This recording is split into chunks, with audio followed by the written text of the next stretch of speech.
Hola, hola, bienvenidos al estudio del Evangelio y el día de hoy meditaremos el Evangelio según San Juan capítulo 2 versos del 13 al 22.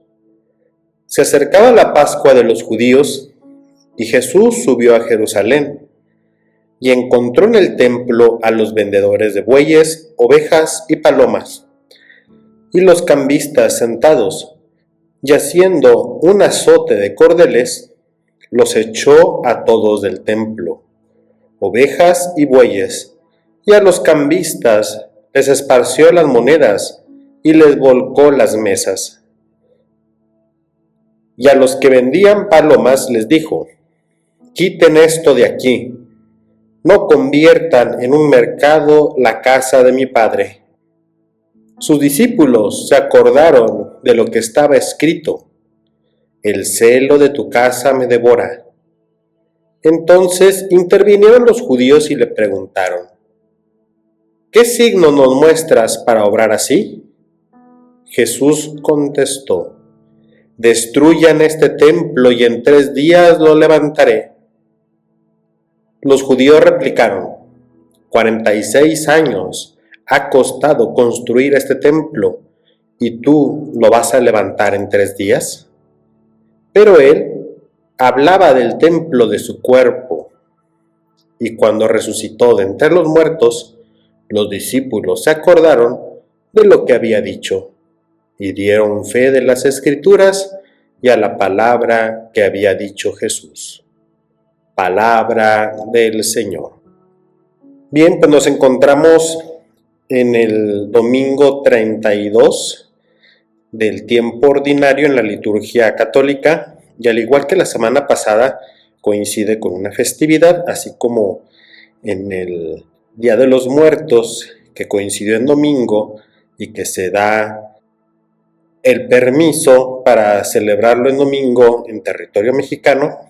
Ahora coincide esta fiesta de la dedicación de la Basílica de Letrán, que es la dedicación o la consagración de esta basílica que corresponde al obispado de Roma, que es propia del Papa y que se festeja en todo el mundo, en el mundo católico, y que ahora corresponde en domingo y se le ha cedido este espacio de la liturgia para conmemorar la dedicación del templo. Entonces se sigue interrumpiendo esta lectura continuada, al igual que el domingo pasado, que se tomaron a lo mejor lecturas del Evangelio de Juan o de Mateo, ya que nos da varias propuestas para distintos momentos de la misa. Ahora también se toma el Evangelio según San Juan en el capítulo 2, conocido comúnmente como la purificación del templo. En un contexto amplio nos encontramos en el libro de los signos, en donde aparecen 7 signos que Juan no les llama milagros, sino signos, y dentro de ese contexto amplio aparece la perícopa de la purificación del templo. El contexto anterior sería el primer signo, que son las bodas de Caná, y el contexto posterior sería la entrevista de Jesús con Nicodemo. Vamos a analizar el texto verso por verso. Inicia diciendo que se acercaba la Pascua de los judíos. Nos hace referencia a que es una fiesta de los judíos, que sería la Pascua, y hace énfasis en que es una Pascua, la Pascua de judíos. Es decir, que para cuando fue escrito el Evangelio de Juan, ya estaban diferenciadas la comunidad judía de la cristiana, y la comunidad cristiana también ya celebraba su propia Pascua. Por eso está haciendo esta aclaración que era en torno a una Pascua judía. Nos dice que Jesús subió al templo de Jerusalén. Los judíos comúnmente acudían 3 veces al año al templo de Jerusalén. Este pasaje aparece en los evangelios sinópticos al final, antes de la crucifixión. Juan nos coloca a Jesús acudiendo a Jerusalén en 3 momentos distintos en la Pascua.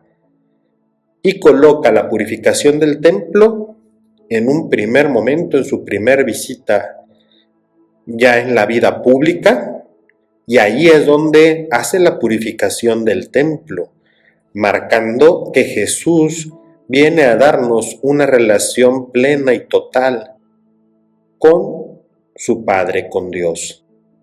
Nos dice el texto que entra en el templo y que al entrar encuentra a los vendedores de garnachas, de tamales, enchiladas y a los que venden los boletitos.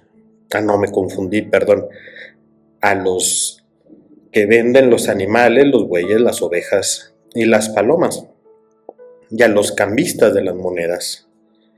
Algo muy similar a lo que sucede en cualquier comunidad cristiana que hacen una kermés, una actividad, o en Basílica de Guadalupe y demás, ¿no?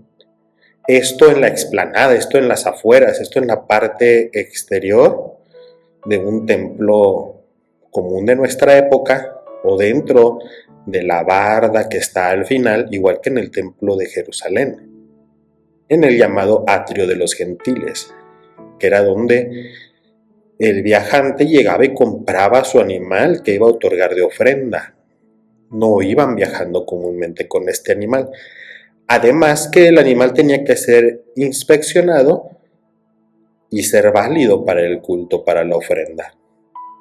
Entonces era una manera de garantizar que el animal que adquirían era el adecuado. El texto también no nos lo dice, pero están los cambistas que al realizar ese cambio de monedas paganas por monedas válidas para ser manejadas en el templo, tuvieran el kosher. Obviamente ese cambio tenía una diferencia y que dejaba una ganancia. Nos dice el texto que Jesús hace unos amarres de cordeles para azotarles y que echa a todos del templo, a los vendedores y a los animales, ovejas y bueyes, y a los cambistas les tira sus monedas por el suelo y les vuelca las mesas.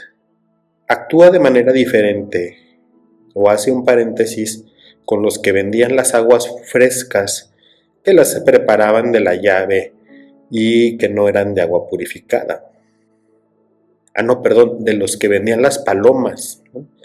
Es decir, las cosas más económicas, más sencillas, lo que podían comprar los pobres para ofrecerlo como culto.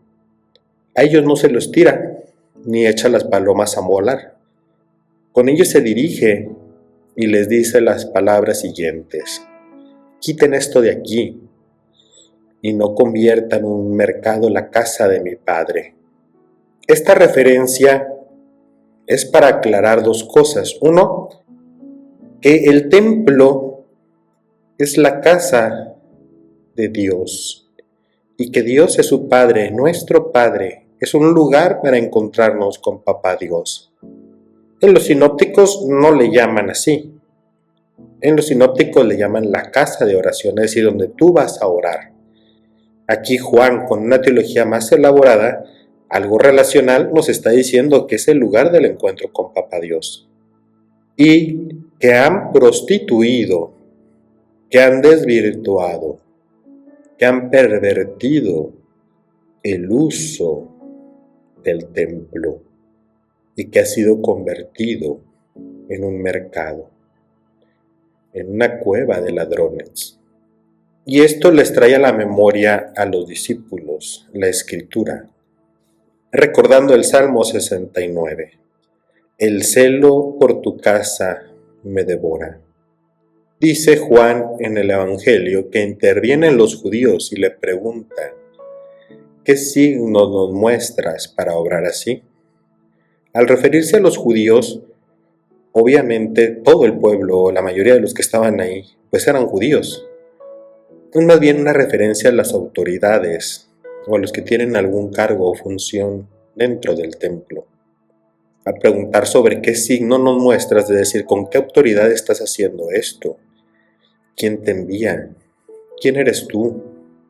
Tú no eres de los nuestros, tú no perteneces a la jerarquía. Y la respuesta de Jesús es contundente. Destruyan este templo y en 3 días lo levantaré. Aquí Jesús ya no se está refiriendo al templo de piedra, no se está refiriendo al segundo templo de Jerusalén. Se está refiriendo a sí mismo como el templo de Dios, en donde se da el encuentro con su Padre, y que al 3er día lo levantará. Esto en referencia a la resurrección. Los judíos le replican: 46 años ha costado reconstruir este templo. Es la reconstrucción, es el segundo templo después de la destrucción de los babilonios. Este templo es pagado y está siendo reconstruido por Herodes papá, Herodes el que mandó matar a los niños, según el Evangelio de Mateo. Dice que ha costado 46 años, pero en realidad aún no están en ese momento. Queda así porque en el Evangelio de Juan ya ha sucedido la destrucción del templo, pero el templo en realidad terminó todo su proceso de reconstrucción alrededor del año 63-65. Es decir, todavía duró unos 20 años más el proceso de reconstrucción a cuando sucedió este hecho. Extrañamente coincide en la ayuda o la colaboración del poder político con el religioso para las edificaciones de los templos. Igual que la fiesta que se tiene hoy en la comunidad católica con la Basílica de Letrán, que fue otorgada obviamente por Constantino en el 324. Nos aclara el texto que Jesús se refiere al templo de su cuerpo y que en el momento de la resurrección los discípulos recordaron estas palabras dichas en la purificación del templo. Les decía que esto aparece también en los sinópticos, ya al final de la vida de Jesús, momentos antes de la aprehensión en su llegada a Jerusalén.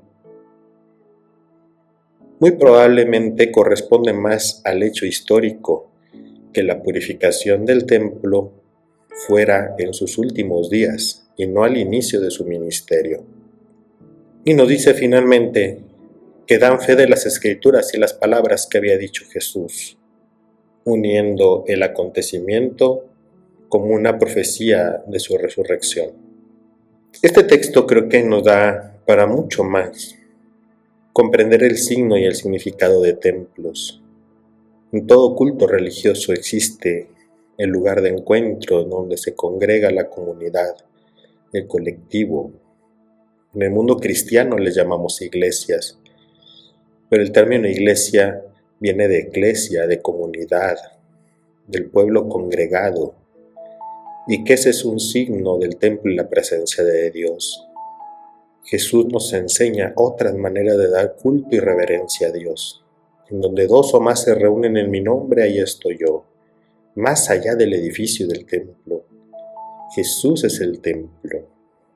Lo que le hagas al más pequeño, me lo haces a mí. Una presencia espiritual también del templo de Dios. En la comunidad cristiana se privilegia el culto de la Eucaristía, comúnmente dentro de un templo, pero puede ser fuera de él. De las mismas lecturas que se hacen en este domingo en el culto católico, vemos la lectura de Pablo a los Corintios, en donde nos hace referencia de un cuerpo místico espiritual, en donde tú y yo, la comunidad, somos piedras vivas, somos el templo de Dios, en donde el Espíritu habita en nosotros. También en el mismo contexto de los signos, cuando Jesús habla con la mujer samaritana en el pozo, le dice que llegará el momento en donde el verdadero adorador adorará a Dios en espíritu y en verdad, y ya no será en su montaña ni en el templo santo de Jerusalén, sino será una actitud, una manera de vivir, incluso de la manera privada. Cuando ores, entra en tu cuarto y allí en tu secreto, allí en el silencio, habla con Dios. Pues creo que este texto nos ayuda a reconocer la presencia de Dios en Jesús. Jesús que es templo, es al mismo tiempo víctima, sacerdote, altar. La presencia de Dios también como templo en la comunidad cristiana congregada, también en los más pequeños y en una actitud orante de encuentro con Dios. Pidamos a Dios que podamos crecer en esta relación de oración con nuestro Papá Dios y que no desvirtuemos y que no pervirtamos estos lugares, tanto los edificios como las personas, y que los privilegiemos y los tratemos con respeto y dignidad como lugar de encuentro con Dios. Pues hasta aquí mi reflexión de este día, invitándolos como siempre a que nos dejen sus mensajes, sus comentarios, sus me gusta, se suscriban y hagan que este mensaje llegue a muchas más personas y colaboran para que sigamos trabajando en la comunidad del lavatorio, ya sea de manera virtual y presencial, para el desarrollo integral de las personas, ya sea de manera psicológica, mental y espiritual en un desarrollo integral. Bendiciones y nos vemos en el siguiente video.